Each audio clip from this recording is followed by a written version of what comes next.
মইনাহঁত, দেওবৰীয়া সাধুৰ অনুষ্ঠানলৈ তোমালোক সকলোকে পুনৰবাৰৰ বাবে স্বাগতম জনাইছোঁ।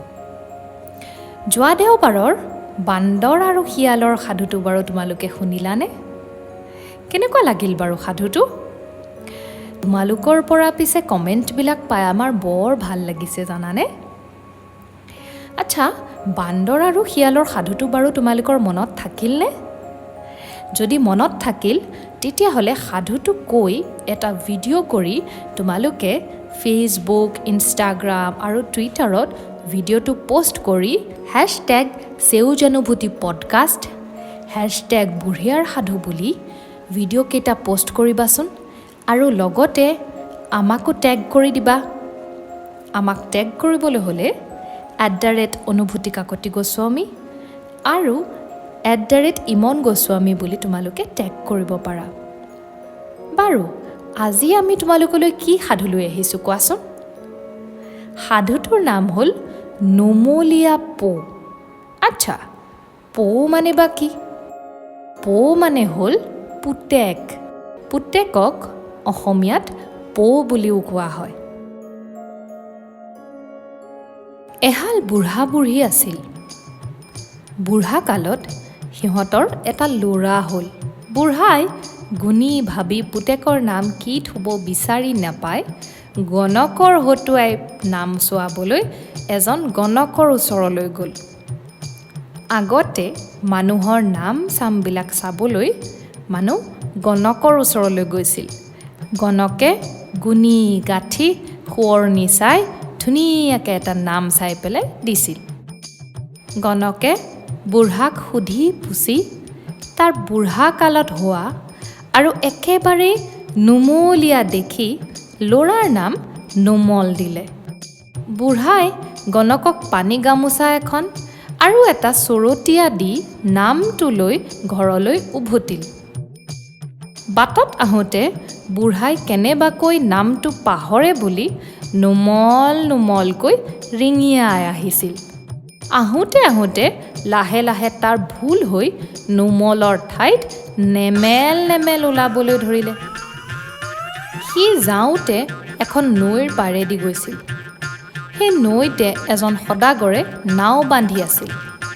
বুঢ়া আহি সদাগৰৰ নাওৰ ওচৰা ওচৰি পাওঁতেই সদাগৰৰ নাৱৰীয়াবিলাকে তেওঁৰ নাওৰ গোজ উভালিবলৈ লৈছিল। ঠিক তেনেতে নেমেল নেমেলকৈ ৰিঙিয়াই যোৱা বুঢ়াৰ মাত শুনি নাৱৰীয়াই সদাগৰক ক'লে, সদাগৰ দেউতা, ক'ৰ পৰা বুঢ়া এটাই আহি আমাক নাও মেলিবলৈ হাক দিছে? নাৱৰীয়াহঁতৰ কথা শুনি সদাগৰে বুঢ়াক মতাই নি সি কিয় নাও মেলিবলৈ হাক দিছে সুধিলে। বুঢ়াই সদাগৰৰ কথাৰ উত্তৰ দিবলৈ গ'লে কিজানি সিফালে নামটো পাহৰি যায়, ইয়াকে ভাবি কোনো উত্তৰ নিদি মাথোন বাৰে বাৰে নেমেল নেমেল কৰিবলৈ ধৰিলে। সদাগৰৰ খং উঠিল। কতা, আজি ইমান দিন ইয়াতে থাকি দিন বাৰ চাই নাওখন মেলিবলৈ হুকুম দিলোঁ, আকৌ ক'ৰবাৰ পৰা ওলাই আহি মোৰ শুভযাত্ৰাত বিঘিনি জন্মালেহি। কটা ধৰ ইয়াক। এই বুলি সদাগৰে নাৱৰীয়াহঁতক লগাই দি বুঢ়াক ভালকৈ এপিটা দিয়ালে। মাৰ খাই বুঢ়াই নেমেল বুলি ক'বলৈ পাহৰি নহবৰ হ'ল বুলিবলৈ ধৰিলে। বুঢ়াই নহবৰ হ'ল বুলি কৈ গৈ আছে। এনেতে সেই বাটে দিয়েই ভালকৈ সাজ পাৰ পিন্ধি যোৱা মানুহ এটাক সি লগ পালে। মানুহজনে বুঢ়াৰ সেই নহবৰ হ'ল কথাটো শুনি ভাবিলে, সি ভালকৈ ধুনপেচ মাৰি সাজপাৰ পিন্ধি আহিছে দেখিহে বুঢ়াই তাক সেইদৰে হাঁহিছে। ইয়াকে ভাবি সি তাৰ হাতৰ লাখুটিডালেৰে বুঢ়াক মাৰ চেৰেক মাৰিলে। বুঢ়াই মাৰ খাই সেই নহবৰ হ'ল কথাষাৰো পাহৰি সিটোতকৈ ইটোহে চৰা বুলি যাবলৈ ধৰিলে। এনেতে বুঢ়াৰ আগেদিয়েই দুটা গৰলীয়া মানুহ গৈছিল। মানে সিহঁতৰ ডিঙিত গৰল আছিল। সিহঁতে ভাবিলে বুঢ়াই সিহঁতৰ গৰল দেখিহে সেইদৰে সিহঁতক হাঁহিছে। ইয়াকে ভাবি খং উঠি সিহঁত দুয়ো বুঢ়াক গুৰুলকৈ কিলালে। কিল খাই বুঢ়াই চুচৰি বাগৰি কোনোমতে ঘৰ পালেগৈ। ঘৰ পাই সি বুঢ়ীক তাৰ বিপদৰ কথা ভাঙি পাতি ক'লত বুঢ়ীয়ে বেজাৰ কৰি বুঢ়াক সুধিলে, বাৰু যি হ'ল হ'ল, এতিয়া গণকে দিয়া নামটো কি কোৱাচোন? বুঢ়াই ক'লে, কিলৰ তাপত মোৰ নাম জাম সকলো ওলাই গ'লো, চব পাহৰি থাকিলোঁ।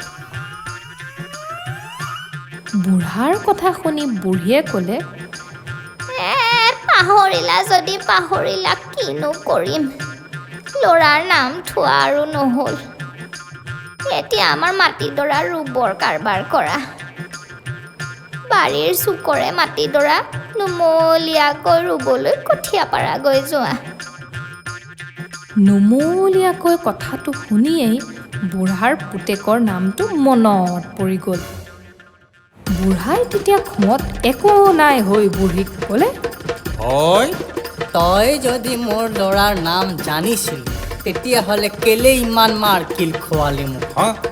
বুলিয়েই বুঢ়াই ঘৈণীয়েকৰ পিঠিত ঔ পাৰিলে, মানে ধাম ধুম পিটিলে। ইয়াৰ পিছত বুঢ়া বুঢ়ীয়ে পুতেকৰ নাম নোমল দি খাই বৈ থাকিল।